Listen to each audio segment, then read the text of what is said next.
प्रतिष्ठिता मनो मे वाचि प्रतिष्ठितम्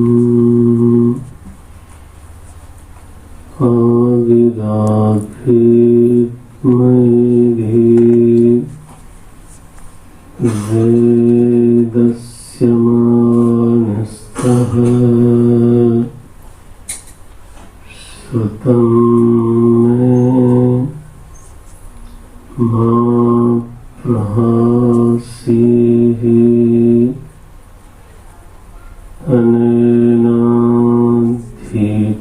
अनेनाधीतेन अहोरात्रान् सन्दधामि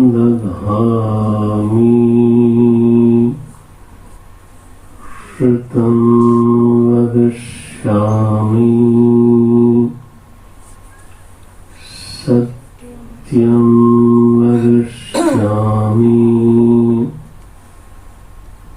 तन्माम् अवतु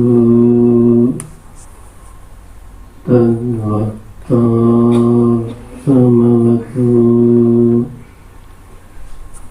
अवतु माम्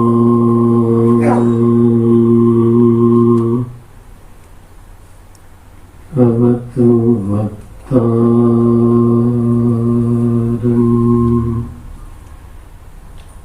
अवतु वक्तारम्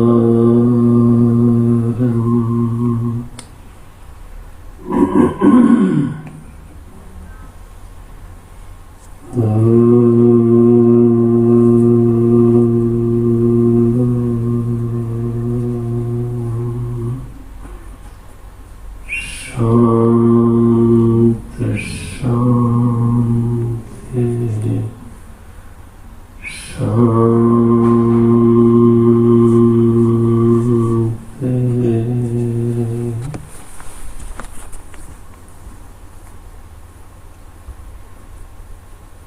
ॐ पार्थाय प्रतिबोधिताम् भगवता नारायणेन स्वयं व्यासेन कथितां पुराणानि मध्ये महाभारतम्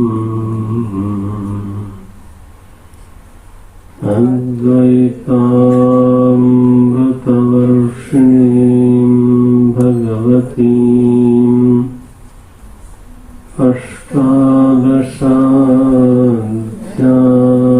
अष्टादशाध्यायिनीम् अम्ब त्वामनुसन्दधामि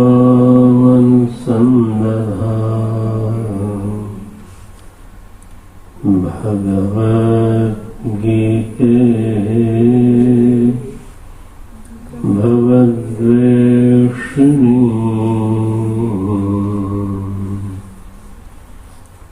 नमोऽस्तुते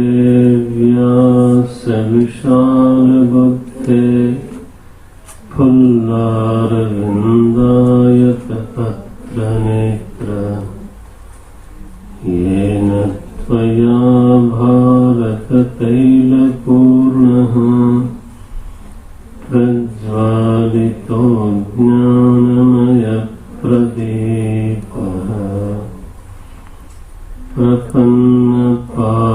प्रपन्नपारिजाताय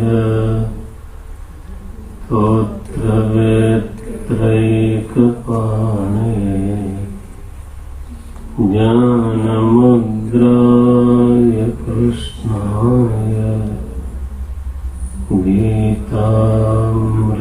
विदुषे नमः। सर्वोपनिषदो गावो दोग्धा गोपालनन्दनः। पार्थो वत्सः सुधीर्भोक्ता दुग्धं गीतामृतं वसुदेवसुतं देवं कंसचाणूरमर्दनं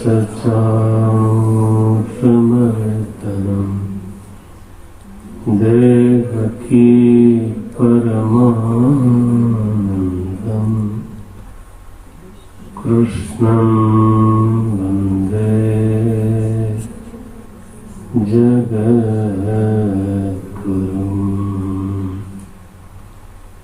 कृष्णं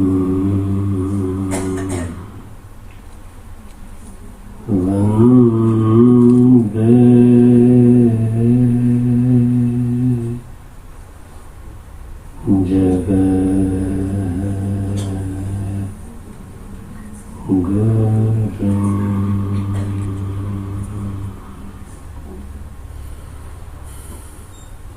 कृष्णं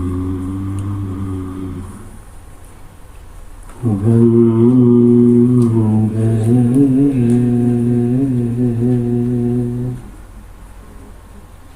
जगद्गुरुम्।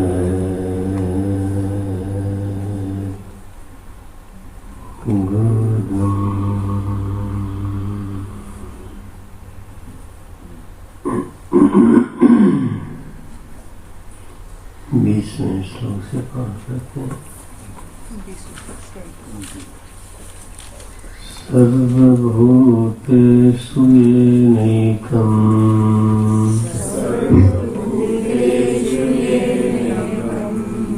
सर्वभूतेषु येनैकम्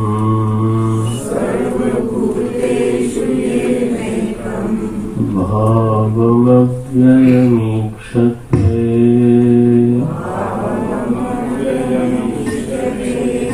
अविभक्तं विभक्तेषु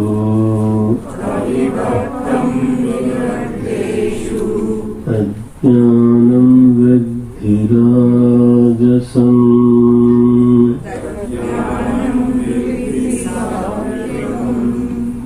तज्ज्ञानं विद्धि सात्विकम्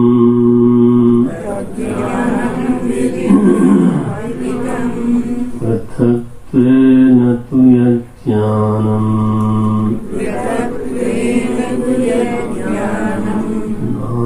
नानाभावान् पृथग्विदान्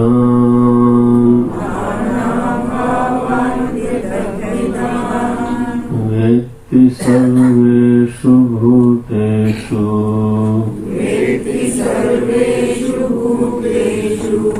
अज्ञानं विद्धि राजसम्।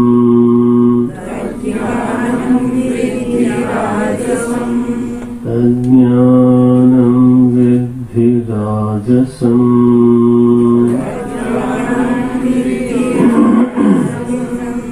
यत्तु कृत्स्नवदेकस्मिन्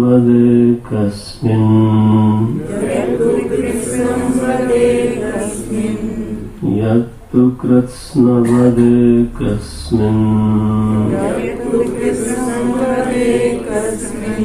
कार्ये सत्तमहैतुकम्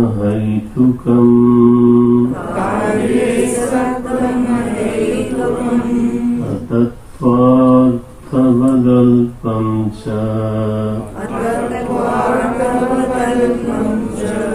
तत्तामसमुदाहृतम्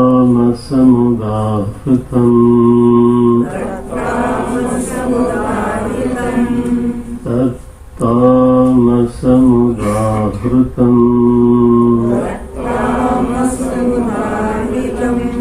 नियतं संगरहितम्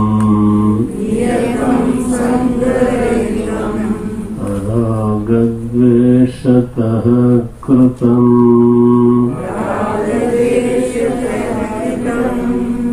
अरागद्वेषतः कृतम्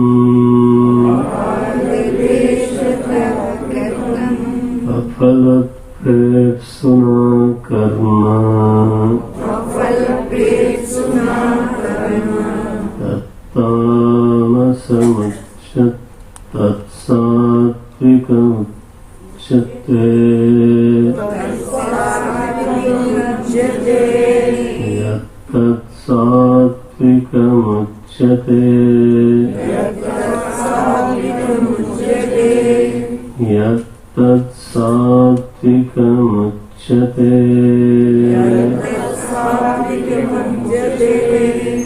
यत्तु कामेप्सुना कर्म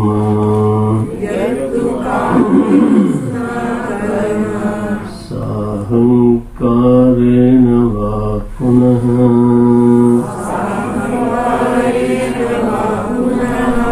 क्रियते बहुलायासं तद्राजसमुदाहृतम्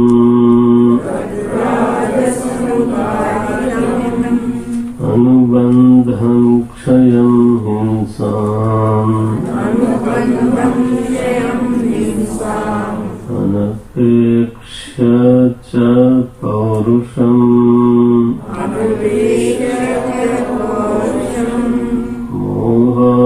मोहादारभ्यते कर्म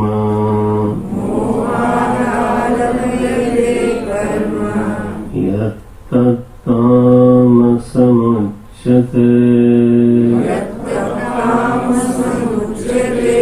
मुक्तसंगो नहं वादी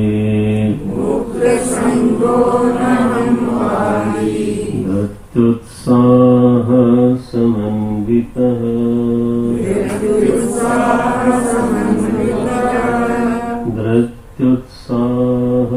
धृत्युत्साहसमन्वितः सिद्ध्यसिद्ध्योर्निर्विकारः कर्ता सात्विक उच्यते रागी कर्मफलप्रेप्सुः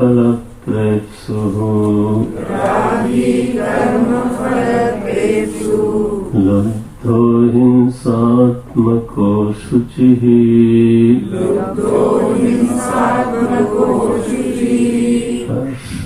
हर्षशोकान्वितः कर्ता राजसः परिकीर्तितः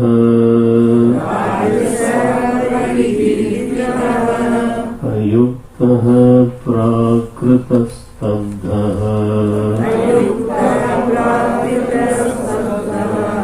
शठो नैष्कृतिकोलसः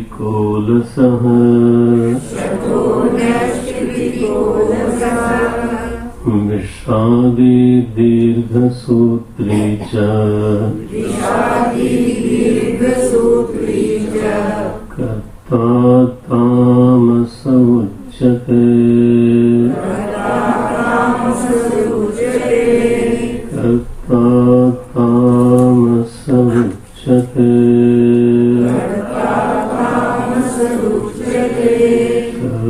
सर्वभूतेषु येनैकम्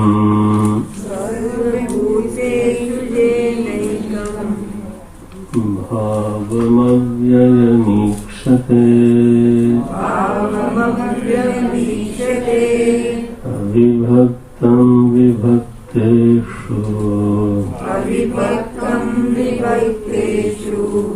अज्ञानं विद्धि सात्विकम् अज्ञानं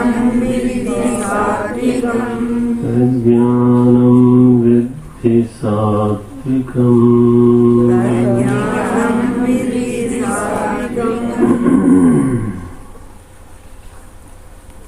कर्तृत्व यदि बना रह जाता है, छूटता नहीं है, तो वो किसी साधक की अपनी एक सच्चाई होती है। और सत्यम शिवम, उस सच्चाई को बहुत निश्चलता के साथ भगवान के सामने, लोगों के सामने, अपने सामने तो स्वीकार करके ही जीवन का निर्माण करना चाहिए। और मैं करता हूँ और मैं बोलता हूँ कि मैं करता हूँ, तो इससे एक प्रकार का दोष ही हुआ, क्योंकि जीवन में थोड़ा पाखंड भी आ गया, न दम्भ आ गया, और अकर्ता भाव का बोझा कर्ता नहीं उठा सकता, तो वो बहुत गलत हो जाता है। कर्ता भाव नहीं छूटता है जब तक स्वीकार है। अब इस स्थिति में रहते हुए हमारी साधना क्या बनी? बोलते हैं कर्ता को सात्विक बनाओ। अगर वो तामसिक है तो उसको राजसिक तक ले जाओ, और यदि कदाचित आज के दिन प्रभु कृपा से राजसिक है तो फिर हमारा प्रयास होना चाहिए कि उसको सात्विक भूमि पर ले जाएं। इसमें एक चीज कहना उचित होगा कि साधना में ऐसे कई बार होता है कि या तो हम सोचते हैं कि हम बिल्कुल ही सात्विक नहीं हैं, 0, और फिर अगर हम सात्विक कहना भी चाहते हैं तो 100%। तो ऐसे नहीं होता। बीच के मध्यवर्ती जो स्थान है, दरमियानी जो चीजें हैं, प्रगति में कभी भी इस तरह की उछाल नहीं होती। साधना में भी जो प्रगति है वो अगर हमारे दिन भर के कर्म में है ना, एक कर्म भी सात्विक रीति से हो जाए तो उनका अनुग्रह मानना चाहिए। एक बार साधु वासवानी ने बोला था कि we should count his blessings also, not only curse only. जो हमारे जीवन में कुछ अच्छा बन पड़ता है तो उसको भी नोटिस में रखना चाहिए, और उसके लिए प्रभु का अनुग्रह मानना चाहिए। उनके सामने विनम्र होकर कृतज्ञता को व्यक्त करना चाहिए। दिन भर में एक कोई चीज बन जाए तो बड़ी बात है। 100 चीजें होती हैं, 2 बन जाए, 3 बन जाए। प्रगति के कुछ मापदंड होते हैं, पैरामीटर्स होते हैं, वो हमें देखना पड़ेगा कि अब कितने कर्म हमारे सात्विक हो रहे हैं। उसके लिए लक्षण हमारे सामने है। मुक्त संग, माने फलेच्छा होती है, इच्छा होती है, तो इच्छा से प्रेरित होकर हम काम करते हैं। तो भगवान ने कहा नहीं, इच्छा परायण जीवन इतना अच्छा नहीं है। फिर क्या है? कल हम लोगों ने चर्चा की थी इसको। इच्छा परायण से बहुत अच्छा है कर्तव्य परायण, और कर्तव्य परायण से भी बहुत अच्छा है प्रीति परायण। चाहे ये शब्द हम हृदय में रख लें, प्रीति परायण, चूंकि कर्तव्य प्रभु को पसंद है इसलिए मुझे कर्तव्य परायण जीवन ही जीना है। कर्तव्य विमुख होकर के जीवन नहीं जीना है, क्योंकि वह बात उनको जिसको मैं चाहता हूँ उनको वो चीज पसंद नहीं है। ध्यान रहे, समाज की पसंद को ध्यान में रख के चल के साधना बहुत कठिन है। समाज को बहुत पसंद है, अरे मैं तो ऐसे अनुभव करता हूँ, समाज का तो कोई ठिकाना नहीं। कब क्या चीज पसंद कर ले और क्या चीज दो, वहां तो निराशा हो सकती है, भयंकर निराशा हो सकती है। काम उन्होंने दिया है, शक्ति उन्होंने दी है और प्रयोजन भी उनका है, तीनों है ना। मैंने काम का चुनाव किया है, ये बात इतनी सही तो नहीं दिखती है। थोड़ा इको कम कर लेते हैं। मैंने आदमी को काम मिलता है कि वो काम का चुनाव करता है, ये बिल्कुल साफ साफ है क्या? कभी लगता है हमने काम का चुनाव किया है और कभी ऐसा भी लगता है कि जो हम चाहते थे वो तो हम नहीं कर पाए, हमें काम यही मिला। कभी लगता है कि नहीं, हमने जो चाहा था प्रभु ने, अब भक्त होगा तो ऐसे बोलेगा, प्रभु ने वही काम हमको दे दिया। ये नहीं कहेगा कि हमने चुन लिया और हमने चुन लिया, ऐसा नहीं बोलेगा। भक्ति हृदय में है तो चाहा हुआ काम मिल जाए तो उसके लिए भी श्रेय किसको? मालिक को। उनको बिना बीच में डाले जीवन की व्याख्या तो बन ही नहीं सकती, और जब उनको बीच में नहीं डालते हैं तो फिर जीवन में अगर रस न हो गए तो इसमें आश्चर्य क्या है। और उनको अगर बीच में न डाले और फिर भी किसी का जीवन रसीला दिखाई देता हो, मैं कहता हूं तो आश्चर्य है। मुझे तो विश्वास नहीं होता।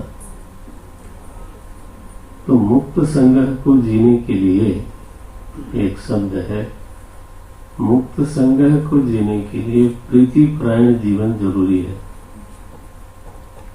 ना। बिना आलंबन लिए मुक्त संग्रह संभव नहीं।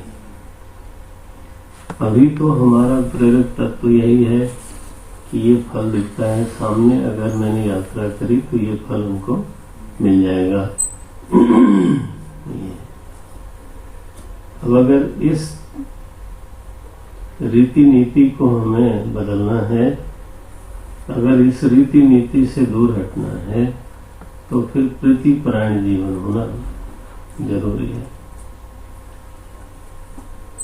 समय तो ऐसा कम है, लेकिन फिर बोलना भी है। श्री हनुमान जी महाराज के नेतृत्व में, अंगद के नेतृत्व में सीता जी की खोज में लोग गए और आखिरी में समुद्र के किनारे गए और वहां से कोई रास्ता नहीं था। आपने कथा पढ़ी, सबने पढ़ी। सारे वानर उदास हो गए। अंगद जी ने कहा, अब हम जाएंगे नहीं वापस, अब हम मर जाएंगे भले। उस समय जामन जी ने, ये बुजुर्गों की बड़ी जरूरत होती है भाई, तो जामन जी अंगद के पास गए, उन्होंने उनको समझाया। वो अमृत वचन है, अगर मनन पूर्वक पढ़ा जाए तो। बोले, अंगद तुम्हारी सोच में कुछ गलतियां हो गई। क्या गलती हो गई? पहली गलती ये हो गई कि तुम ये समझते हो कि तुम्हारा स्वामी सुग्रीव है।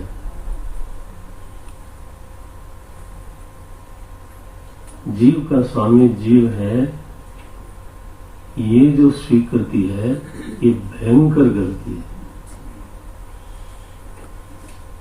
लेकिन हम सब लोगों में प्राय यही रहती है। अच्छा, तो जीव का स्वामी अगर जीव है तो स्वामी क्योंकि जीव ही है, इसलिए उस जीव से भी गलती हो सकती है।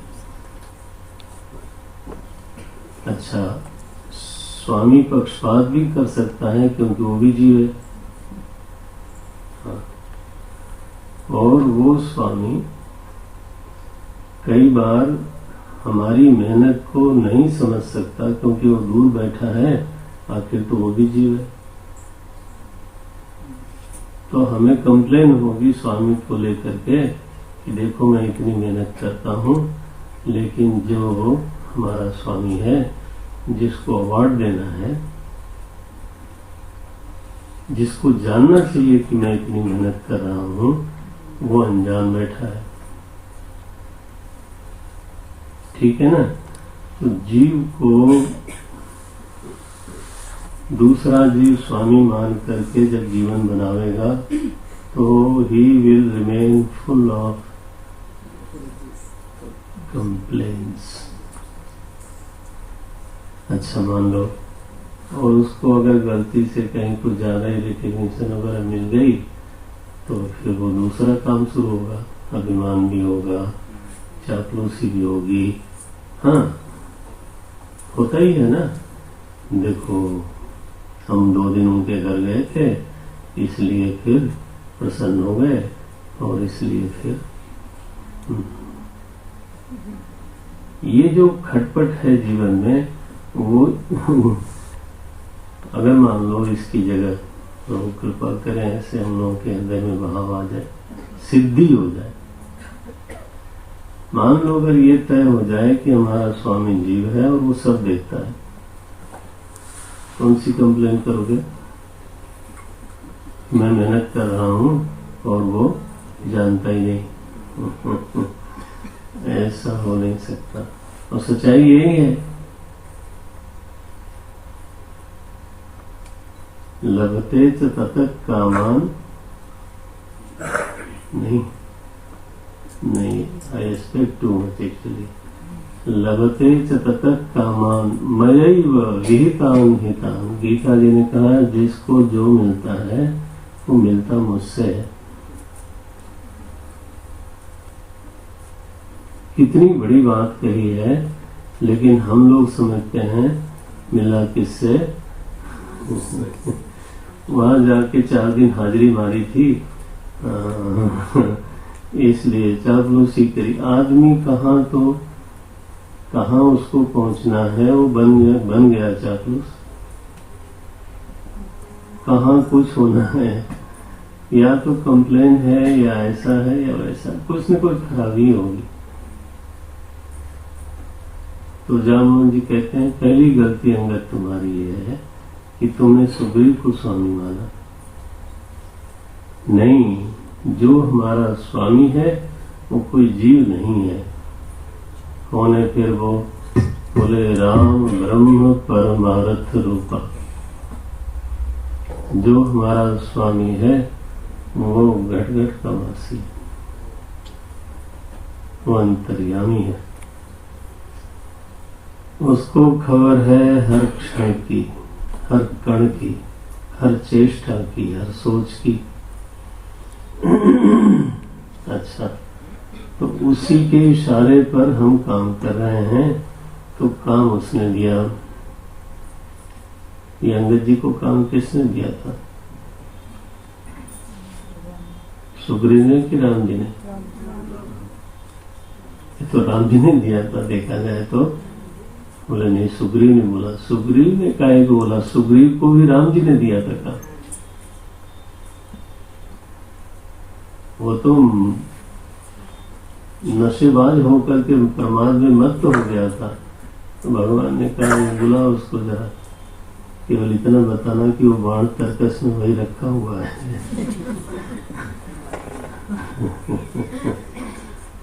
वो जरा सीधा हो गया। अच्छा भाई, तो राम जी ने दिया, काम उनका है।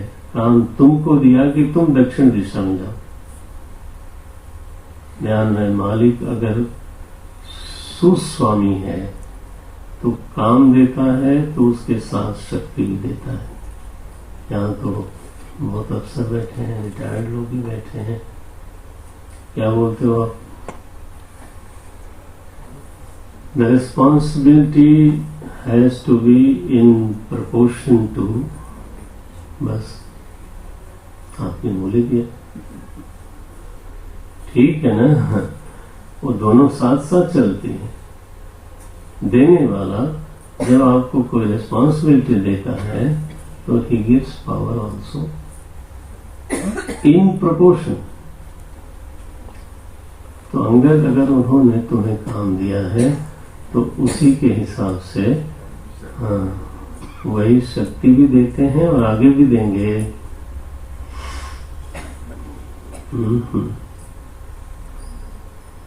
तो तुम्हारा काम नहीं रहा, बोले क्या हो गया फिर? बोले ये भक्ति हो गई। अब ये हमारे ऊपर है कि हम काम को काम बनावें या काम को भक्ति बना लें। बुद्धि का कौशल क्या है, बुद्धि की चतुराई क्या है, बुद्धि की सफलता क्या है कि काम न रह जाए। हम देखते थे गुरुदेव की कृपा से उनके साथ जब होते थे, किसी से एक गिलास पानी मांग लेते थे तो महाराज वो दौड़ के जाता था, बड़ा संभाल के साफ सुथरे तरीके से लाके गुरुदेव को भेंट करता था। ये उसका काम था कि भक्ति थी? फर्क हो गया ना। अगर कोई दूसरे ढंग से करता तो वो काम होता उसका। और इस यज्ञ की एक प्रसादी यही ले ली जाए कि काम को भक्ति बनाना। ध्यान रहे, अगर संग होगा तो कभी नहीं होगी, तब तो आप नौकरी होगे, नौकर होंगे, या फिर कहो फुल ऑफ कंप्लेन होंगे, या तो वो शब्द थोड़ा खराब है लेकिन फिर भी बोल ही दिया, या चापलूसी करते रहेंगे। बहुत बड़े बड़े सीनियर अफसर में मिलते हैं और हमें ये देख के तकलीफ ही होती है, क्योंकि सामने वाला बोल देता है आप तो कभी आते नहीं, तो पता चला रोज परेड शुरू हो गई। Promotion depends upon not the work, तो हाजिरी। क्या ये जगत का सच नहीं है? अरे प्रभु, नहीं तो प्रभु का तो गोस्वामी जी लिखते हैं वहां पर, तात राम कर नर जही नहीं जाना, निर्गुण ब्रह्म सगुण होई मानहु। हम कौन हैं? बोले हम सब सेवक। अब उन्होंने अपनी पहचान कराई, हम कौन हैं? कर्मी नहीं, कर्ता नहीं, कौन? हम सब सेवक। अच्छा, तो सेवक तो बड़ा बोझा है इसे पर। बोले नहीं, सेवक तभी है जब सेवक सेवा को सौभाग्य माने। तो लिखा, हम सब सेवक अति बड़ भागी। सेवक हो ही नहीं सकता वो आदमी जो सेवा को सौभाग्य नहीं समझ पाता। और ध्यान रहे, जीव का स्वामी होवे। अरे जीवों से प्रेम किया जाए, लेकिन जीव को स्वामी कैसे मान ले?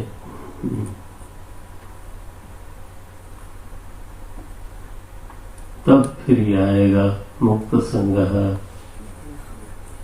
लौट के जब लोग आए जानकी माता की खोज करके, तो प्रभु ने जामुन जी से पूछा कैसे हुआ? तो अनहमवादी ये दूसरा शब्द है। उन्होंने क्या कहा? प्रभु की कृपा भयो सब काजू।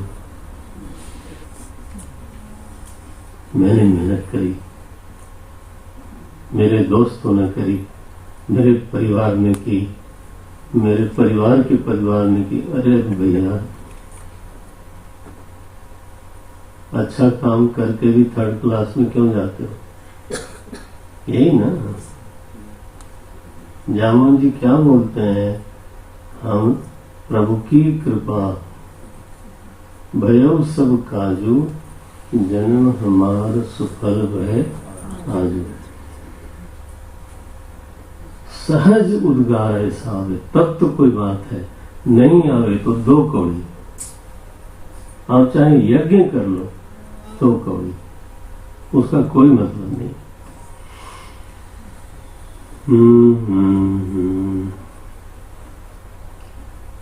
राम राम राम। हनुमान जी से पूछा उन्होंने, हनुमान तुम्हारी बहुत बड़ाई सुन रहा हूं,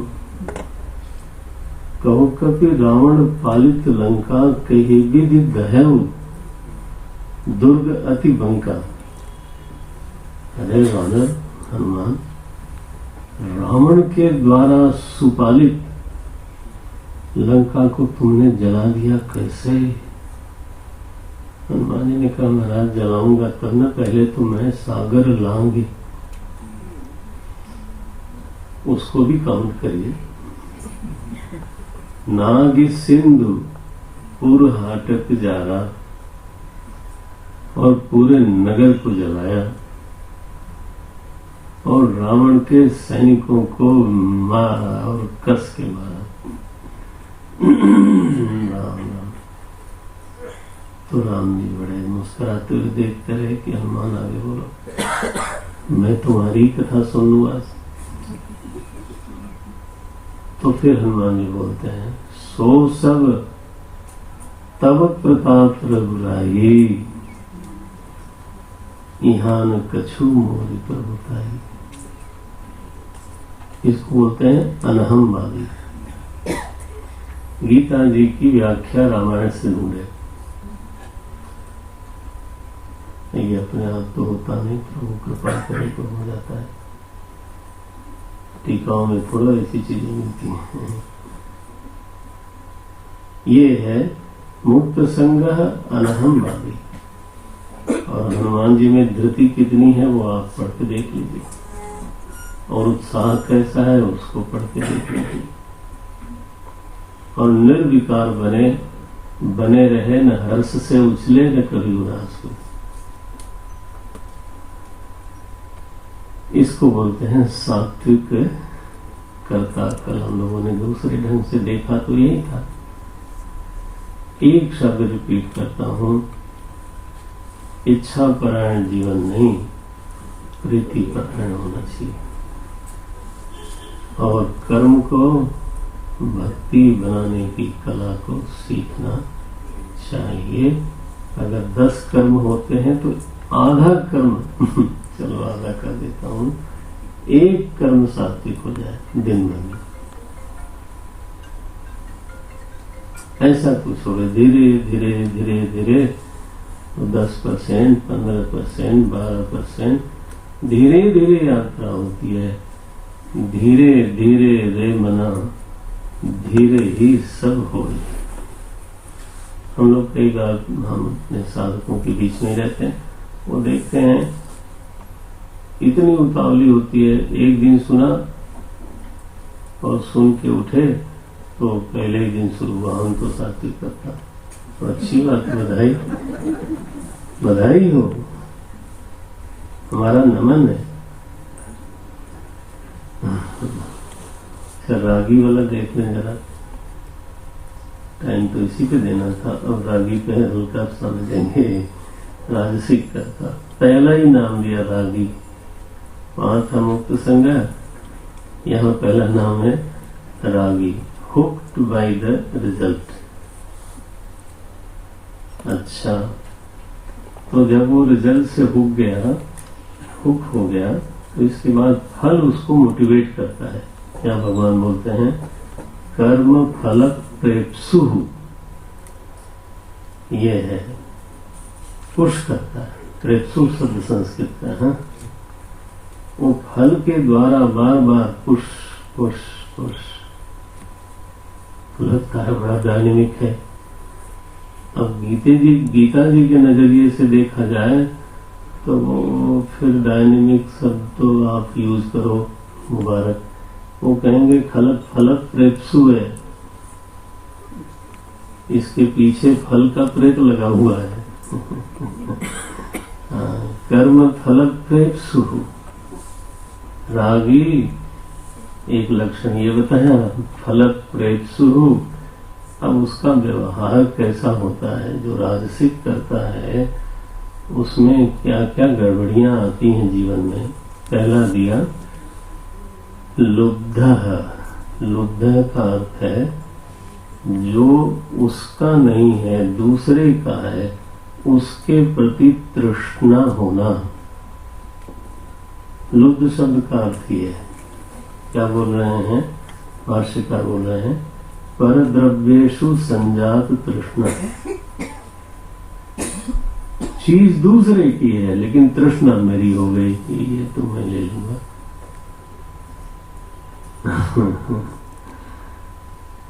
अपने सीओ को बताया बस इधर का उधर करो, बस तुम्हारी फीस बढ़ा देते हैं। पंडित जी को भी थोड़ा फीस बढ़ाई, महाराज ऐसा कोई ग्रह का चक्कर चलाओ। ये है परद्रव्येषु, जो किसी भी तरीके से हमारा नहीं बनता है उसके प्रति लोभ की दृष्टि रखना। तो ऐसा जो राजसिक करता है तो लुब्ध जरूर होगा। भगवान के अपने शब्द हैं, लुब्ध है तो लुब्ध होके छोड़ देगा, बोले नहीं हिंसात्मक। देखें शब्द देखें, उसके जीवन में उसके कर्म में हिंसा जरूर होगी। हिंसा का मतलब है परपीड़ा। दूसरे का क्या बन जाता है इस बात का उसको कोई होश ही नहीं। वो अपने लिए नरक बना रहा है, ये इस बात का उसको होश ही नहीं। दूसरे को कितनी पीड़ा दे करके हम अपना लाभ लेते हैं। हरे राम राम। आप समझते हैं ये हत्या का उद्योग करने वाले लोग, लूट का उद्योग करने वाले लोग पता नहीं क्या क्या करते हैं। एक तो वही है ना, ये गीता जी में आया, उसको बहुत कठोर शब्दों में कहा हमने, रुधिर प्रदिग्धान शब्द लिखा गीता जी में, रुधिर प्रदिग्धान। ये जो तुम्हारा भोग है उसमें बहुत लोगों की खून लगे हुए हैं।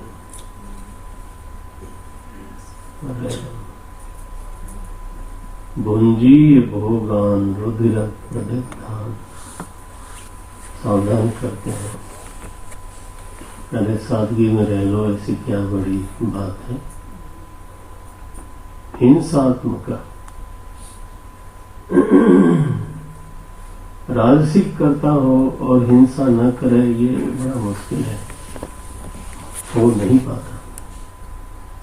हिंसा मैंने मारी देना केवल नहीं, दुख भी पहुंचे, पर पीड़ा करह भाष्यकारी।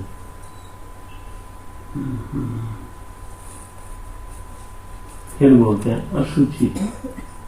आंतर शौच भी नहीं है, भीतर भी अपवित्रता है, भीतर भी चलाक है, निश्चलता नहीं है।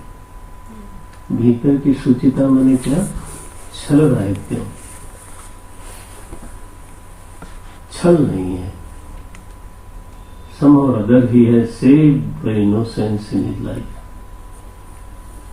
ये बहुत कीमती चीज है। We spoil very soon. We generally lose it very soon, very fast. हम समझते हैं दूसरे आदमी 5 साल के बच्चे हैं, उनको फुसला लेंगे। ऐसा नहीं होता है, ये हमारी गलतफहमी है। हाँ, ये जरूर है कि हमारे जीवन में और दोष बढ़ जाता है। अशुचि ही बाहर से भी अपवित्र है, उसका द्रव्य अपवित्र है, उसका भोग अपवित्र है, उसका कर्म अपवित्र है, और भीतर मासूमियत गायब है। गोस्वामी जी ने एक पंक्ति लिखी, सुना देता हूं, उचित मानता हूं। गोस्वामी जी ने कहा, फल मैंने भगवान जरूर तुम्हारी ओर देख लेंगे, रीझ जाएंगे, अगर तुम्हारे भजन के साथ निश्चलता होगी तो। चौपाई बोलता हूं, मन क्रम वचन छाणी चतुराई। बहुत चतुर बनने की कोशिश हमको कभी नहीं करना चाहिए। चतुर बनने का मतलब दूसरे को बेवकूफ समझते हैं। 2 पाप हो गए ना, एक तो अपनी निश्चलता गई, और दूसरे को हम बेवकूफ समझते हैं।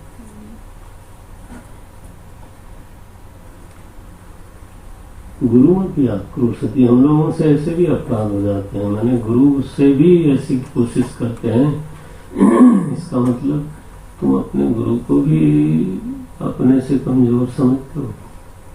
अगर उसको समझाने की कोशिश करने का मतलब क्या है कि एक तरफ उनको गुरु भी कहते हो, दूसरी तरफ अपने को उनसे ज्यादा बुद्धिमान भी समझते हो। भगवान बोल रहे हैं गोस्वामी जी, मान क्रम वचन छाणी चतुराई, भजत कृपा करी हई रघुराई। अगर ऐसा भजन हो गए तो वादा कर देते हैं गोस्वामी जी, भजत कृपा करी हई। शर्त यही है कि चतुराई मत करो भैया, ये कोई अच्छी बात नहीं है। साधकों की दुनिया में इसको बहुत नीची दृष्टि से देखा जाता है। ज्ञानी होना अलग बात है और कपट सयानापन होना दूसरी बात। सब ज्ञानी नहीं कपट सयाना। आज पता नहीं गोस्वामी जी बड़ी कृपा कर रहे हैं, वो आ ही रहे हैं। आई टेल यू, ऐसे इतने बड़े संत हुए। ये रुधिर प्रदिग्धान कहते हैं, गुरु नानक देव जी ने एक बार किसी की रोटी ऐसे दबाई थी, ऐसी कथा सुनी थी मैंने। तो अब समझ लो आप कि वो कैसे बनी थी। लगी होगी घी, उसमें लगा होगा, लेकिन घी नहीं निकला।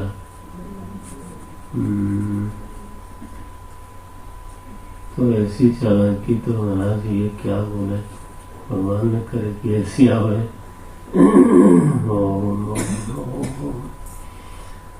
तो रागी कर्म फलक प्रेक्षु लुब्ध हिंसात्मक अशुचि ही।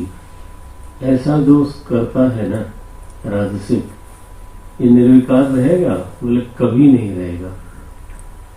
हर्ष शोकान्विता, किसी क्षण में बड़ा हर्षित हो जाएगा, इतना हर्षित होगा कि बेहोश हो जाए, और दूसरे क्षण में शोक अन्विता, एकदम down. He will never be able to remain निर्विकार। See the difference? सात्विक करता, राजसिक करता, तामसिक करता कौन है? ये मैं जरा थोड़ा सा जल्दी जाता हूँ। अयुक्त, अयुक्त का अभिप्राय है रॉ, अंग्रेजी में लोग बोलते हैं रॉ मेटेरियल है, असंस्कारी है, एक जगह उसका मन ही नहीं रहता। प्राकृत, बिल्कुल जैसा जन्मा है वैसा ही, उसमें कुछ सुधार संस्कार हुआ नहीं। एक तो मन इधर उधर चलता फिरता रहता, अयुक्त है। दूसरा कहा प्राकृत है। तीसरा कहा झुकना नहीं जानता, स्तब्ध। स्तब्ध माने दंडवत न नमति, जैसे डंडा खड़ा रहता है। अरे भाई, जीवन में हमारे बहुत से लोगों का हमारे ऊपर उपकार है, उसके सामने नम्रता होना स्वाभाविक है। लेकिन किसी का उपकार ही नहीं मानना है तो आप खड़े रहो ठूंठ की तरह। तो ये तीसरा कहा, अयुक्त प्राकृत स्तब्ध शठ। शठ किसको बोलते हैं? परवृत्ति छेदन कर, दूसरे की जीविका को भी उजाड़ना हो तो उजाड़ देगा, ऐसे बोलते। दूसरे की जीविका, उसका जीवन चल रहा है, जीविका चल रही है, उसका परिवार पल रहा है, बच्चे पढ़ लिख रहे हैं। नहीं, अगर हमारा लोभ बीच में आ गया है तो बर्बाद हो जाए तो वो जाने। शठ नैष्कृतिक अलस, बोले आलसी है, विषादी। खुश रहता है क्या प्रभु? नहीं, ऐसा काम करेगा तो खुश कहां से रहेगा? विषादी हमेशा अवसाद में रहेगा। पंचदशी काल ने गंभीर ग्रंथ है, उनका तो क्या कहना। श्रृंगेरी पीठ के शंकराचार्य भी रहे, विजयनगरम की स्थापना उन्होंने करवाई। उन्होंने एक जगह लिखा कि जो अवसाद है भीतर, ये कुछ कई बार ऐसे कर्म क्षीण होना चाहते हैं जो जागृत में परिस्थिति बन के अपना फल नहीं देते, मन में ही फल देते हैं। If I am able to communicate, मन में ही एक उदासी का फल देते हैं। और हम समझते हैं कि ये कोई दूसरी चीज हो गई, मेडिकल कोई गड़बड़ हो गई, दवाई लेंगे तो और भी होंगे, उससे भी शायद लाभ हो गए। लेकिन मैं तो अनुभव तो यही हमारा मेल खाता है। पंचदशीकार कहते हैं कि वह कर्म क्षीण हो जाए तो सडनली यू विल फाइंड कि उदासी कहाँ उड़ गई, एज दो इट नेवर एग्जिस्टेड। और नहीं तो हम चाहे लाख उसको छुड़ाते रहें, हाँ, वो पड़ी रहती है। उस समय लाख चाहे आप जो है भावना करें कि हम दृष्टा हैं, वो दृष्टा को दबा के घुटने के नीचे रखती है। इससे नहीं, कर्म का बहुत बड़ा फल होता है। तो ये विषादी है श्रीमान जी, काम ऐसा करते हैं तो चित्त उत्फुल्ल रहे, ये कभी हो नहीं सकता। विषादी दीर्घ सूत्री च कर्ता तामस उच्यते, ऐसे कर्ता को तामस बोलते हैं। तो हमें देख लेना चाहिए, यात्रा बहुत लंबी है। अगर हम कहीं कभी कभी भी अगर तामसिक कर्ता बनते हो, लुब्ध होते हो, नैष्कृतिक होते हो, है ना, हिंसात्मक होते हो, बहुत जल्दी इससे प्रायश्चित करके भगवान की शरण में जा करके रोग आ करके, है ना, इससे जितनी जल्दी हो भगवान छोड़ दे, छुटकारा मिल जाए तो। नहीं तो फिर तो महाराज पता नहीं, कर्मफल का सिद्धांत देख देख के तो ऐसा लगता है कि कोई भी उसका उल्लंघन नहीं कर पाता। महाराज दशरथ को महाराज रनिवास में उन्होंने फल दिया तो दिया, वशिष्ठ जी भी थे, बस राम जी जैसा लड़का था, लक्ष्मण जी जैसे लड़का था, महल में थे, कहीं बाहर भी नहीं थे, सेना भी थी, सब कुछ था, कोई वन में फल नहीं दिया, महल में फल दिया। और वो बेचारे की तरह ही was bound to just receive it. इसलिए कर्म के साथ बहुत सावधानी रखनी चाहिए, इसका उल्लंघन कोई नहीं कर पाता। मिलता है तो भरपूर ही मिलता है, डर लगता है, हाँ, क्योंकि गलतियां हो ही जाती हैं। कहा जाता है कि प्रायश्चित कर लें, भागवत में तो आया कि प्रायश्चित करना कोई बहुत पक्का समाधान नहीं है, छठे स्कंद में आया। अच्छा भाई, तो रजस में आने, और रजस की कोई बहुत अच्छी भूमि नहीं है। धीरे धीरे धीरे धीरे धीरे एक इस श्लोक को पढ़ लें रोज सुबह कि सात्विक कर्ता किसको बोलते हैं, और फिर एक बार दिन को सेट हो गया डायरेक्शन, तो उस दिशा में फिर हम चले। डायरेक्शन हमारी ही मनमानी पहले वाली पीढ़ी पर रहेगी, और हम अपने आप को भूल में रखना चाहते हैं, तो कैसे फिर बदलाव कैसे आएगा? नहीं नहीं, ऐसे नहीं होता। अच्छा, तो धृति हो गया, बुद्धि हो गई, सुख हो गया, कर्ता हो गया, अब बारी आई कर्म की। वो कर्म और कर्ता का बड़ा अच्छा मेल है। क्या बोलते हैं, नियतम सात्विक करता है 23 अंश में। नियतम माने जो कर्तव्य बनता है बस उतना ही, कर्तव्य में प्रीति जोड़ लेना। हाँ, नियतम संग रहितम, सात्विक कर्ता में आया था ना मुक्त संग, वही है ये। नियतम संग रहितम, राग से प्रेरित होके किया? बोले नहीं। द्वेष से प्रेरित होके किया? नहीं। अराग द्वेषतः क्रियम कृतम, मेरे कर्म का मैनेजिंग डायरेक्टर राग द्वेष नहीं बन सकता। जा भेसा मेरा साईं रीझे, सोई भेष धरूंगी। बस ये भाव होना चाहिए कि आपकी प्रीति किस में है वो बताओ। हाँ, अराग द्वेष तत्कृतम अफल प्रेप्सुना, he is not pushed bye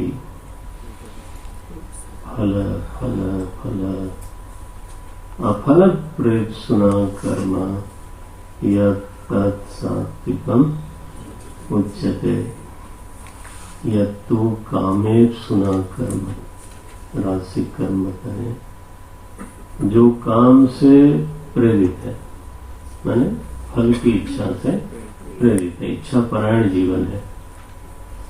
अच्छा, इच्छा पूरी करके करके क्या करना चाहते हो?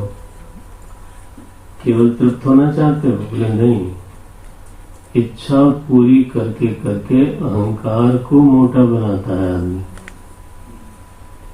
ध्यान रहे, अहंकार को मोटा बनाता है, ऊपर से एक और अहंकार जोड़ता है। क्या? कि मैं निरंकार हूं। अरे इतना बड़ा पाखंड कैसे? ये तो उल्टी बात हो गई ना। इच्छा पूरी करके सारी वस्तुओं को लेके जेब में कोई नहीं चलता। महाराज जी एक बार बोले कि ट्रेन में तो 2-3 लोग एक साथ थे यात्रा में, तो जो सामान्य सा व्यक्ति था उसकी जेब में ज्यादा पैसा था और जो दूसरा व्यक्ति था उसकी जेब में कम पैसा था, लेकिन अकड़ उसमें ज्यादा थी। तो अब ये क्यों हुई? तो वो अपनी संपत्ति जेब में लेके चले? बोले नहीं, उस संपत्ति का अभिमान लेके चलता है। उसकी जेब में क्या है? संपत्ति का, उसके लिए जेब नहीं चाहिए। उसके लिए उसका अपना अहम ही काफी है। उसी में जुड़ती जाती है चीजें, जुड़ती जाती है। मेरे पास ये भी है, वो भी है, वो भी है, वो भी है। तो मैंने साहंकारेण, जब एक बार बोल दिया कामेप सुना, तो उसका अगला शब्द दिया साहंकारेण। अहंकार मोटा हो गया, बढ़ा बढ़ा के बढ़ा बढ़ा के। साहंकारेण वा पुनः क्रियते बहुलायासम। अरे राम, ये तीसरा जो शब्द है बहुत पाठ करते थे, हर बार चौंकता रहा। अब तो थोड़ा समझाया तो बहुत मेहनत करके काम करता है। बोले भाई ये कोई दोष है? बोले हाँ ये दोष है। अरे क्या बोलते हैं? तब मैं जब क्रिकेट देख रहा था तो जो मास्टर बैट्समैन है ना, आपके यहाँ गांगुली हुए, तेंदुलकर हुए, राहुल हुए, यानी जो रियल मास्टर्स है, कितनी भी अच्छी बॉल आ गए, यू एंजॉय वॉचिंग देम, क्योंकि बिना आयास के खेलते दिखाई देते हैं। और फिर जब टेल एंडर आते हैं तो बॉल शायद उससे इंफीरियर होती है, लेकिन वो उछलते कूदते दिखाई देते हैं। और फिर कमेंटेटर भी उसमें जोड़ देता है कि बॉल ऐसी पड़ रही है, बॉल वैसी। और पहले एक बार भी नहीं बोला उसने कि बॉल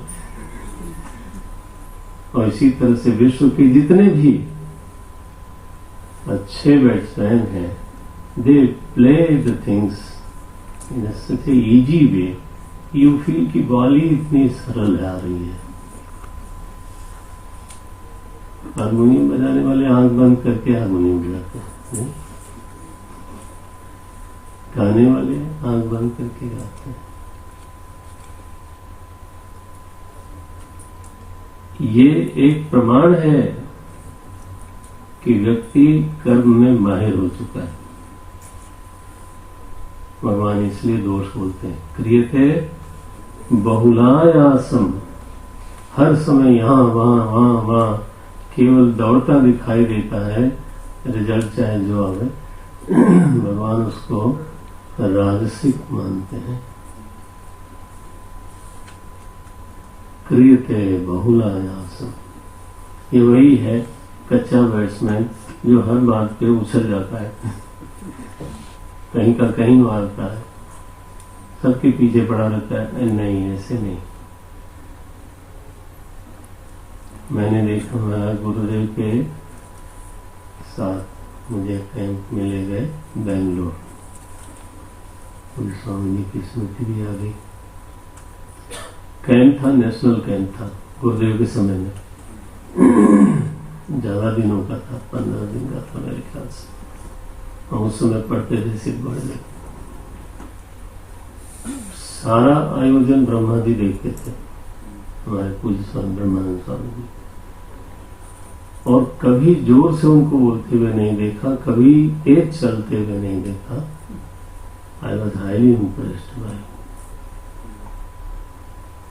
लुक एट दिस, इतना बड़ा आयोजन है और इतनी सहजता के साथ, it is so very well organised, oiled machine, well oiled machine. हम कोशिश करते हैं सिद्धवाड़ी में उसी तरह की चीजें हों, ज्यादा चर्र पर आवाज ना आवे, कहीं चाहे बड़े से बड़ा कैंप हो जाए, सब चीजें शांति से। ये नहीं कि वो हर जगह से शोर हो रहा है, ये क्या है? It is a sign of the immature karta, it is a sign of a rajasik karta. ये लिखा भगवान ने, क्रियते बहुलायासम तद राजसम महतम। आईना है भाई, हम लोगों को आईना तो देख ही लेना चाहिए, और तामसिक तो बहुत ही उल्टा है। आप महसूस कर रहे होंगे कि मैं जल्दी जल्दी चल रहा हूँ, वो ठीक है, लेकिन इसको जरूर देख लें एक बार। हाँ, तामस कर्म किसको बोलते हैं? ये 25वां श्लोक। जबरदस्त विवेचना है ये, भगवान के मुख से है। अपने आप बोलते हैं, मैं देखो 4 चीजें कर्म करने के पहले सोच लेनी चाहिए। मन में भी नोट करिए, कॉपी में नोट करना है तो वहां भी करिए।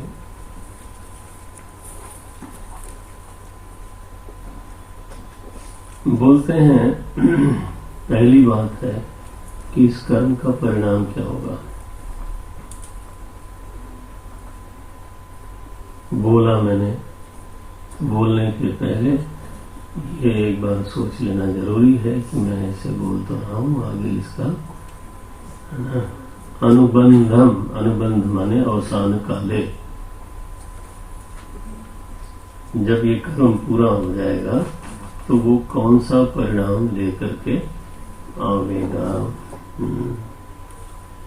अनुबंधम, बोलना है, भोजन करना है, किसी से मिलना है, किसी से नहीं मिलना है, मैंने जो भी हम व्यवहार करते हैं उसमें पहला नंबर दिया अनुबंधम। कहीं कहीं इसका अर्थ लिखा है इन्वॉल्वमेंट, लेकिन संस्कृत में अवसान काल लिखा है। जब हम कोई काम हाथ में लेते हैं तो एक तो ये परिणाम, और परिणाम से लगा हुआ ही दूसरा अर्थ है how much I have to involve myself before you think for any project.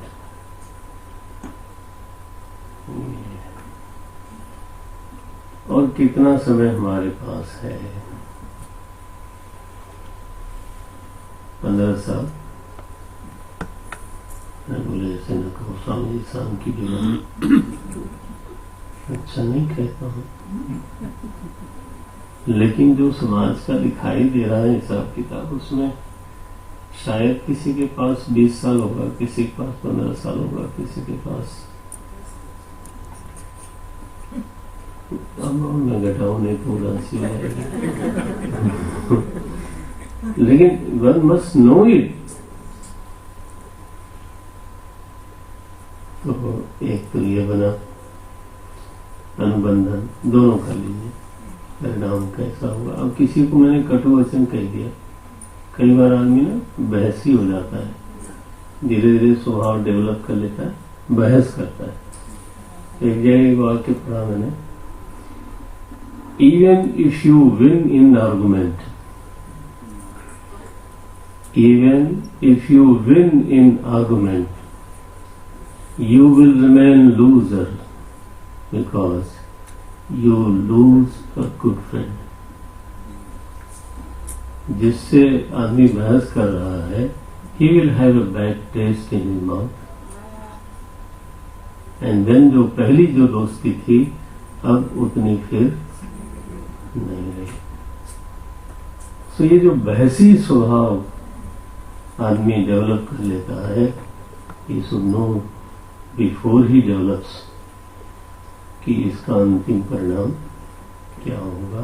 बच्चे के साथ दूरी हो जाती है, आदमी समझता है मैं बड़ा क्या मतलब, आप सबको दबा के, उसको महसूस अगर हो रहा है कि मुझे दबाया जा रहा है, तो फिर he will choose to remain away from me. I've seen some officers कि वो जिस ड्राइंग रूम में बैठते हैं वहाँ बच्चे नहीं बैठते, बच्चे बड़े हो गए, लेकिन they choose to remain somewhere else. वो समझते हैं आदत पिताजी की ऐसी पड़ गई है, पेरेंट्स की ऐसी आदत पड़ गई है कि बस वो दबा के है। तो फिर ये तो then again you are loser. You might be thinking about yourself something great. No, वो नहीं, वो ठीक नहीं। तो अनुबंधम पहला, दूसरा था क्षयम। मतलब कितने रियलिस्टिक हैं प्रभु, वो इस बात को घोषित ही कर देते हैं कि कर्म होगा तो क्षय जरूर होगा। क्या क्षय होगा? You will lose time, you will lose money, you might lose some stamina also. कर्म बिना क्षय के कैसे होगा? टाइम, एनर्जी, मनी, स्टेमिना, उसमें तो जाएगा। भाष्यकार ने केवल 2 शब्द लिखा, शक्ति क्षय अर्थ क्षयो हुआ, ऐसे होगा। हम कहते हैं टाइम भी तो जाता है, धन भी जाता है, और फिर एग्जॉस्ट भी हो जाता है। तो क्षय शब्द पर भगवान ने एक शब्द दिया, अनुबंधम क्षयम। 2 चीज पर सोचना चाहिए, how much I have to lose, money, time, stamina, वो सब चीजें याद करें। कैलकुलेशन कि हमारे मैनेजमेंट के लोग इसको अपने मैनेजमेंट में यूज कर ले। हमारे लिए वो महत्व की चीज नहीं है, लेकिन जिसको है उसको है। अच्छा, अब तीसरा था हिंसा। जो मैं काम करने जा रहा हूँ उसमें कितने लोगों को मैं दुखी करूंगा, मैंने करना पड़ेगा।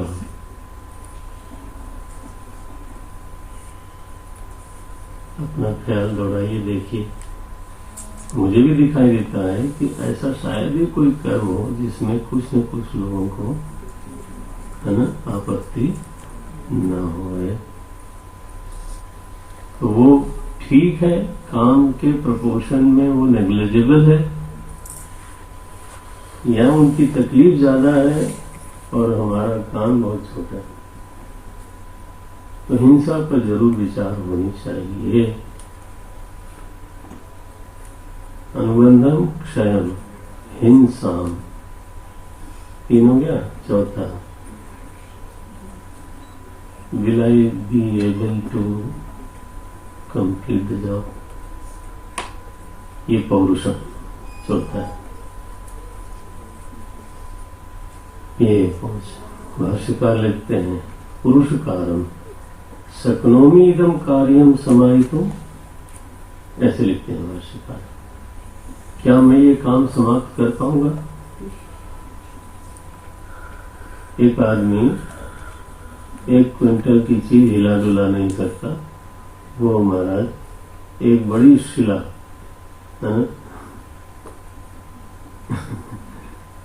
टन्स एंड टन्स की, उसके ऊपर लगा हुआ, क्या करना है, इसको धकेल दूंगा।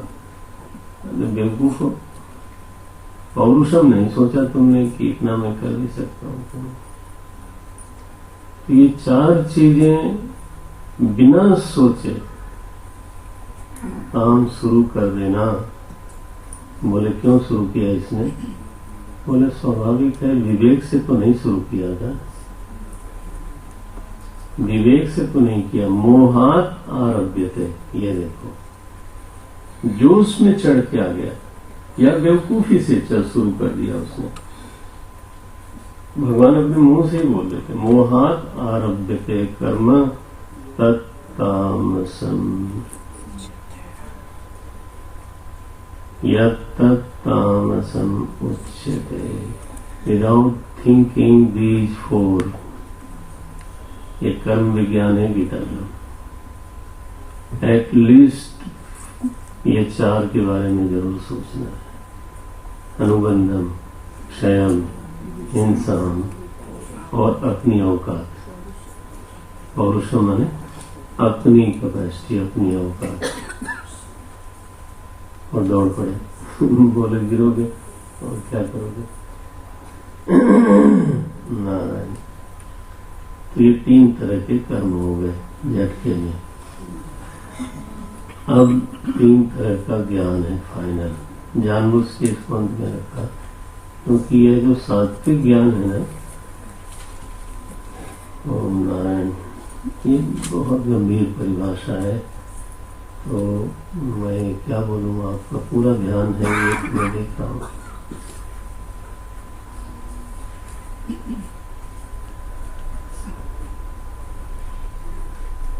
ज्ञान सात्विक कब कहलाता है? ध्यान रखें, बुद्धि की व्याख्या हो चुकी, जिसका प्रवेश 8 विषयों में है वो सात्विक बुद्धि है। लेकिन अब कह रहे हैं कौन सी प्रमाण, कौन सा ज्ञान सात्विक कहलाएगा? जिस ज्ञान से हमारा प्रयास होगा इसको हम लोग समझें, जिस ज्ञान से ज्ञानम ईक्षते ये न, जिस ज्ञान से ऐसा देखने में कोई व्यक्ति समर्थ हो जाए, उसको ऐसा दिखाई देने लग जाए। तो कैसा दिखाई दे?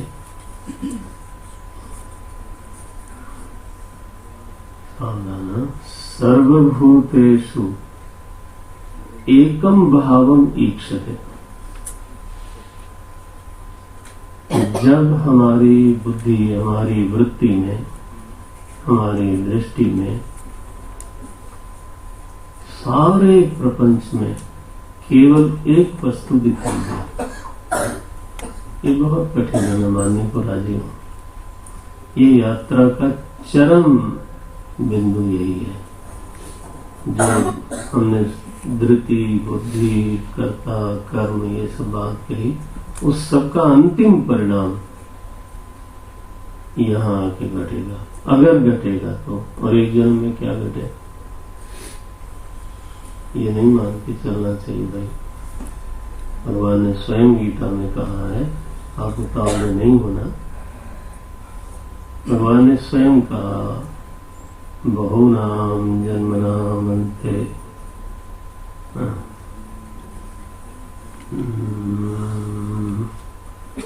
बहुनाम जन्मनाम अन्ते ज्ञानवान माम प्रपद्यते वासुदेव सर्वम इति। सर्वम वासुदेव एकम भावम, सर्वम वासुदेवम, वासुदेव सर्वमिति सवहात्मा सुदुर्लभ।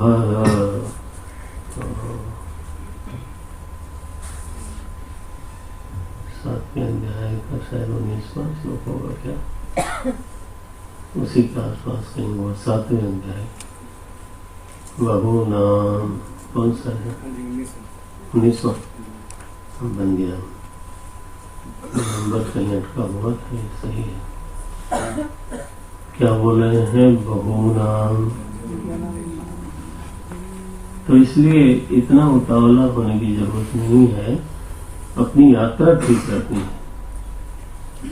अपनी धृति को सात्विक बनाना है, अपनी बुद्धि को सात्विक बनाना है, कर्म को सात्विक बनाना है, कर्ता को सात्विक। यात्रा ठीक करें। हम लोग तो एकदम से एवरेस्ट पे ही जमीन पर लकड़ी लगा के भी चलना मुश्किल है, लेकिन चढ़ना चाहेंगे एकदम से।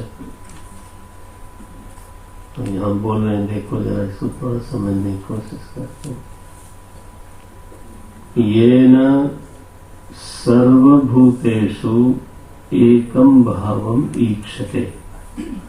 जिस ज्ञान वृत्ति से महापुरुष उसको केवल एक वस्तु दिखाई देती है पूरे प्रपंच में।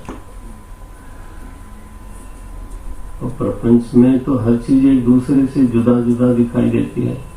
एक पत्ता दूसरे पत्ते से अलग है, एक आवाज दूसरे आवाज से अलग है। तो ये एकम कथम पश्यति, भगवान खुद ही बोल रहे हैं, अविभक्तम विभक्तेषु। सब एक एक चीज बटी बटी अलग अलग दिखाई देती है। इन सारी बटी हुई चीजों में जो एक सत्य को देखने में समर्थ है, प्रज्ञानम विद्धि सात्विकम, उस ज्ञान को बोलते हैं सात्विक ज्ञान। बहुत दूरी है अभी तो देहाभिमान का फल ये है। भागवत जी का वाक्य, आदमी हम लोग सभी लोग देह प्रेमी। देह प्रेमी का अपना फल होता है कि देह के जो अनुकूल है ये लोग अपने लोग हैं। हम लोग क्या बोलते हैं? ये लोग अपने लोग हैं। जो देह के प्रतिकूल हो क्या बोलते हो? अपना पराया। दो हिस्से में जगत बटा है।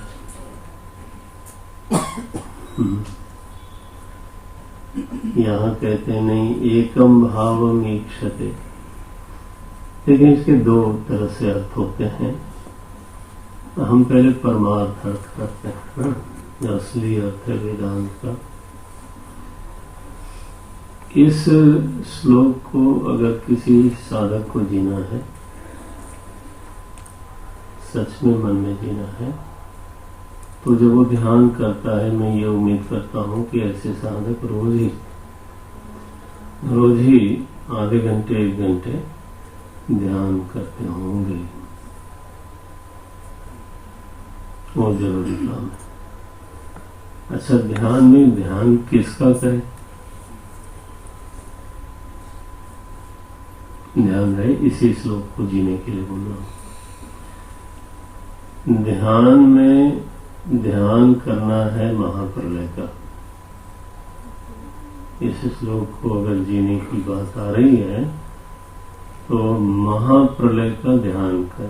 महाप्रलय का शास्त्रों में क्या मतलब है? मानो पृथ्वी नहीं है,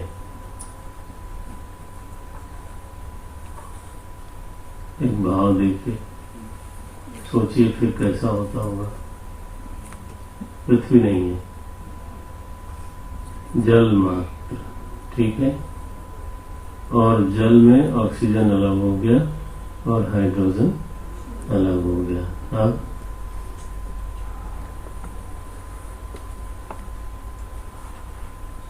तो हाइड्रोजन भी ज्वलनशील है, ऑक्सीजन भी ज्वलनशील है, इसलिए वेदांत में कहा गया अग्नि से जल प्रकट हुआ। ध्यान रहे। लेकिन जब ये गैस बन जाते हैं तो अनंत गैसेस के साथ एक हो जाते हैं, तो केवल हाइड्रोजन ऑक्सीजन नहीं बचेगी, फिर वायु तत्व बचता है। तो आप जब बैठे हैं ध्यान करने, जिसको रुचि हो, रस हो, वही करेगा।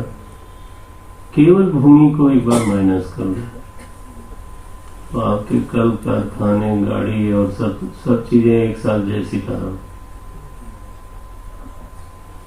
एक साथ सब सिखाओ।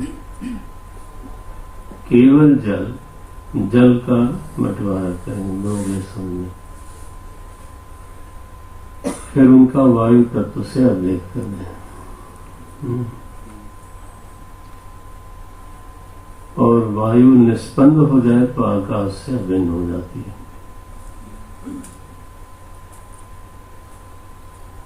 वायु का मुख्य गुण है वेदांत में स्पर्श।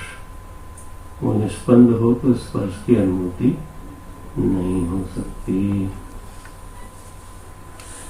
तो यहाँ तक तो जाने में बहुत अच्छा अभ्यास चाहिए। फिर आकाश मात्र हो, बिना वस्तु का आश्रय लिए आकाश की अनुभूति नहीं होती। मुझे मालूम नहीं आप लोगों को वेदांत का कितना संस्कार है, लेकिन हम बोलना जरूरी है यहाँ पर, प्रभु प्रीत्यर्थम। आकाश का किसी को ज्ञान नहीं है, आकाश का केवल अनुमान है। आंख से आकाश को देखता नहीं, कान से देख नहीं सकता, किसी इंद्रिय से आकाश की उपलब्धि होती नहीं, हो सकती नहीं। हम क्या करते हैं? अनुमान करते हैं। कैसे करते हैं? हम जब दिन होता है तो फैले हुए प्रकाश को देखते हैं। आकाश को देखते हैं कि प्रकाश को?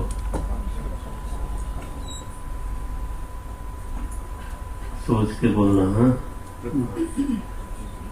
प्रकाश को, बिना सोचे नहीं। वेदांत बहुत गंभीर विद्या है। जितना गहराई से पढ़ेंगे उससे कहीं ज्यादा गंभीर मिलती चली जाएगी। वेदांत को तो कोई ऐसा समझता हो तो उसकी अपनी ही महिमा है, इतनी गहरी विद्या है। फैले हुए प्रकाश को देखते हैं और हमको यह अनुमान होता है कि आकाश फैला हुआ है।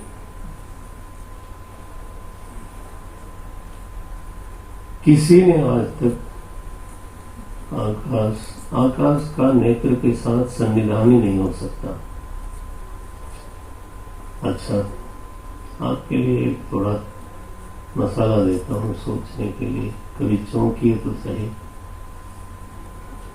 अंधकार और प्रकाश दोनों को हटा के आकाश की कल्पना करो। मेरी चुनौती है, किसी में दम नहीं है कि आकाश की कल्पना भी कर ले। हम जब भी कल्पना करते हैं या तो आकाश के साथ करते हैं, बस घोर अंधेरा हो तो भी फैले हुए का अनुभव नहीं होता। स्मृति होती है कि हमने दिन को देखा था कि इतना बड़ा था, उस समय बड़ा नहीं दिखता हो। नारायण तो जब वस्तुएं नहीं रही, केवल आकाश रहा, ध्यान रहे तो प्रकाश भी नहीं रहेगा, अंधेरा भी नहीं रहेगा, तो आकाश भी लीन हो गया।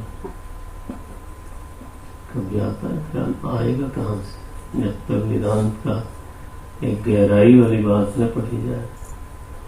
आकाश के बिना अस्तित्व, इसको बोलते हैं महाप्रलय।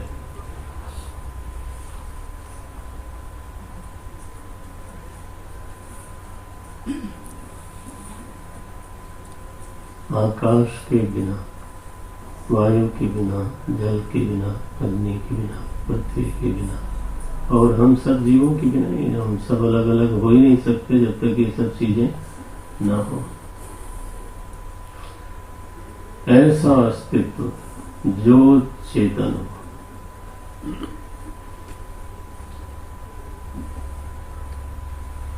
उसी चेतन से समस्त जीवों के कर्म का भोग देने के लिए, उसी चेतन में जो उल्लास हुआ उसको सृष्टि बोलते हैं वेदांत में। हाँ, उस चेतन से सृष्टि बनी ऐसा नहीं, उस चेतन में जो उल्लास है उसको हम लोग सृष्टि बोलते हैं। ऐसे जैसे समुद्र के उल्लास को बोलते हो आप तरंगे, कि समुद्र से तरंगे बनी हैं, क्या लगता है आपको?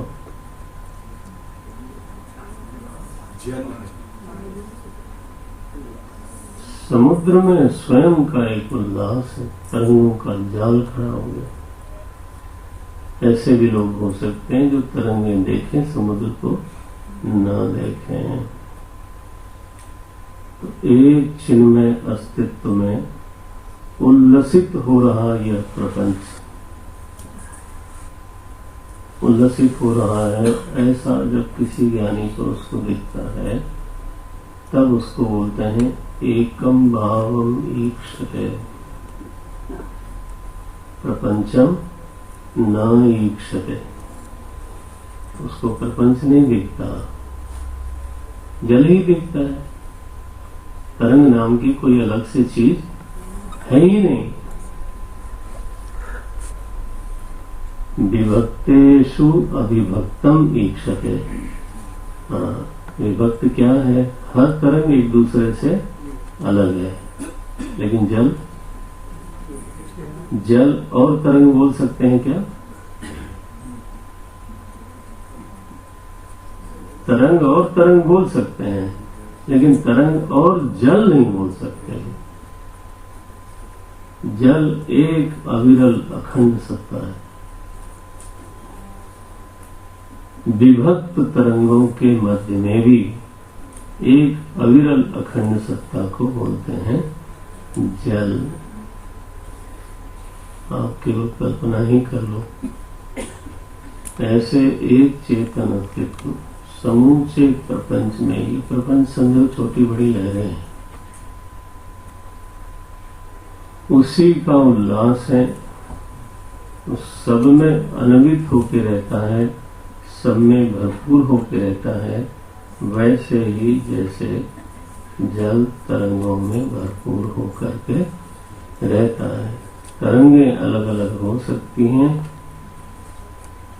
जल अलग अलग नहीं हो सकता। तो वेदांत में सृष्टि का ये स्वरूप है। ईश्वर ने कहीं बैठ करके सृष्टि नहीं बनाई, ईश्वर में उच्छलित होता हुआ जीवों को भोग देने के लिए उस करुणा में प्रभु ने, उनमें जो उच्छाल आया ना, उच्छलन आया, उसको प्रपंच बोलते हैं। तुलसीदास जी ने ऐसे लिखा, रघुपति भगति वारि छालित जल, बिन प्रयास ही सूझे। अगर किसी की ज्ञान नेत्र भगवान की भक्ति से धुल गए हो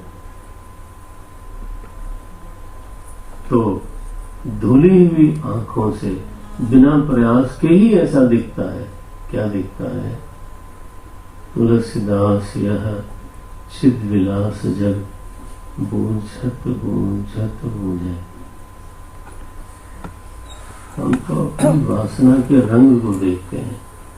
हमारी औकात ऐसी है, क्या करे, ये दुश्मन है, ये मित्र है, ये थोड़ा आजकल बाहर जा रहा है, ये थोड़ा नजदीक आ रहा है, ये हमारी औकात यही है। Let us accept it. हमारी दुनिया इतनी है। भगवान भाष्यकार ने मना किया, कौन बोलेगा? कोई नहीं बोलेगा।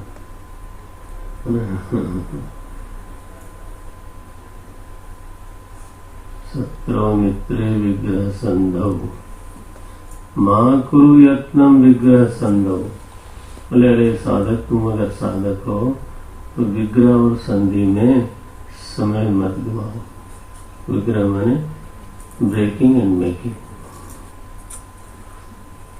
बस हमारा पूरा यही चालाकी कौशल है कि टू ब्रेक, इनसे ब्रेक किया, उनसे now we have made it, life has gone like this. भेददर्शी है ना।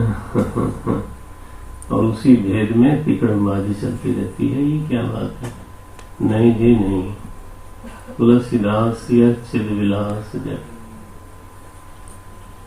ब्रह्मैवाहमिदं जगच्च सकलम् चिन्मात्र विस्तारितम्। भगवान भाष्यकार बोलते हैं। थोड़ी प्रेरणा मिलती है, कितना अध्ययन करना चाहिए,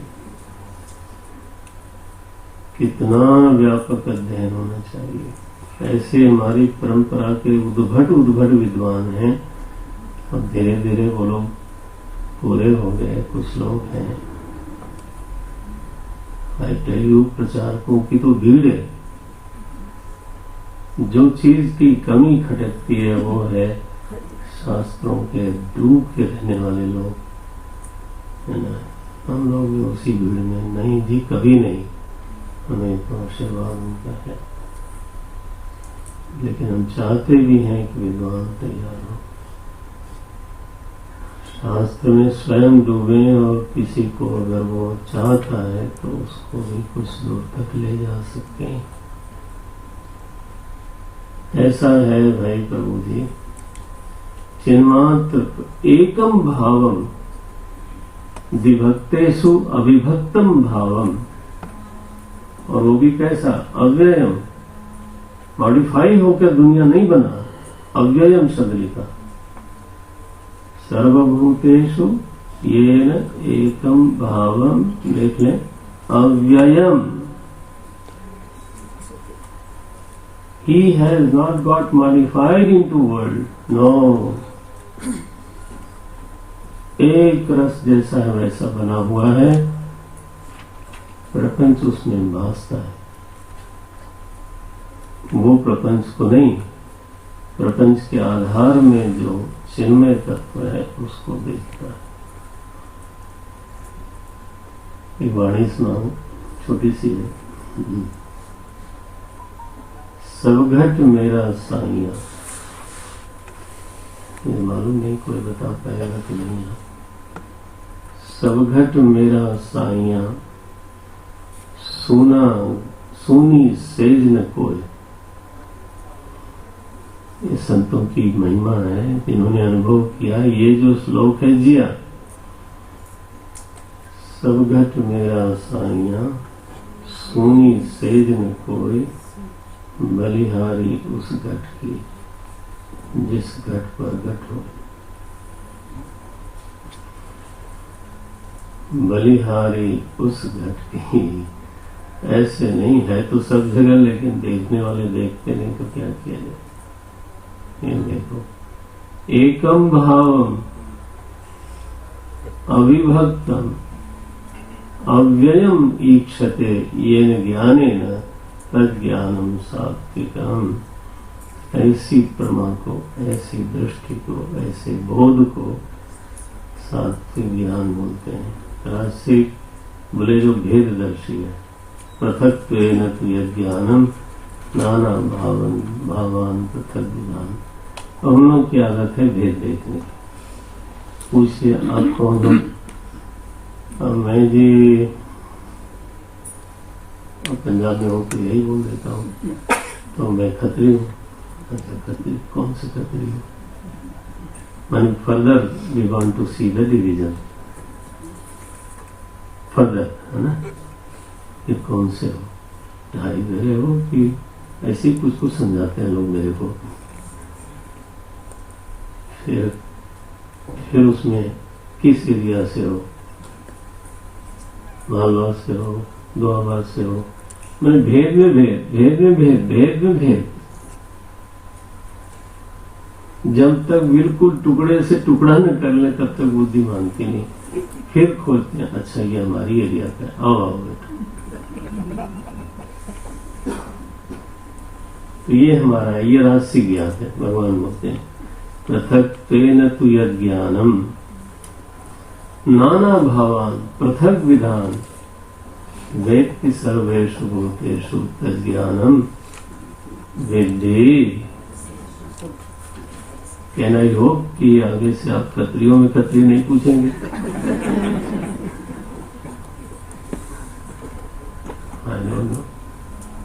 एक कोई बता दे फिर पूछेंगे, अच्छा जैन हो, फिर कौन से हो, फिर कौन से हो, फिर और कौन से हो? आप क्षत्रिय हो, आप ब्राह्मण हो, अच्छा कौन से हो? नाना भावान पृथक विधान। आप समझते हैं ऐसा हम लोग जब पूछते हैं तो जो मेरा नहीं निकलेगा वो मेरे लिए पराया हो जाएगा, और जो मेरा निकलेगा वो मेरे लिए अपना हो जाएगा। बस अपना पराया का आधार बना दिया।